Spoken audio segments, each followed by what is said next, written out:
it's time to bring her home and for her to face a UK court. I don't think that I'm not a fan of Shamima Begum, but one thing is, I think she's from the UK. I don't think she's from Bangladesh, as we're trying to suggest that she is. So I think it's right to bring her back and face punishment.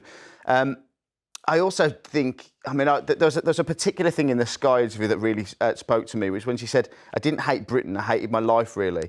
She was 15. She's a 15-year-old girl. 15-year-old girls do hate their lives and they do go through existential crises. And since then, she's 22. You're right, she's only young. She got married to someone which she'd met within 10 days before in Syria. She's had 3 kids, all of whom have died. The friends she went out with have also died. She's not exactly an advert for going out to an Islamic caliphate. So I think bring her back, throw her in a UK court and let's get on with it. What do you think, Larry? I did, when I heard she give another interview, my first reaction was just to go, oh, really? I mean, you know, yes, she was very young when she went.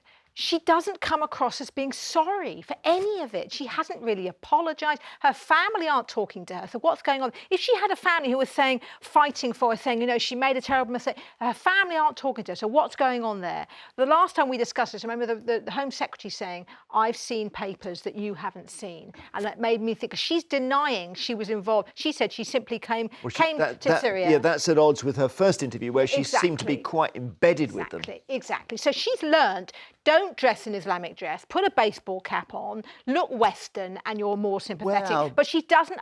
I just don't. I think that there are things that we don't know that she was involved in, and I think she made her bed. I do think she chose to. She's not Syrian, right? She's not Syrian, and she's probably not Bangladeshi. She chose to go and live there. She didn't like living in the UK, and I don't. Whether she's a danger is something that I think that she has.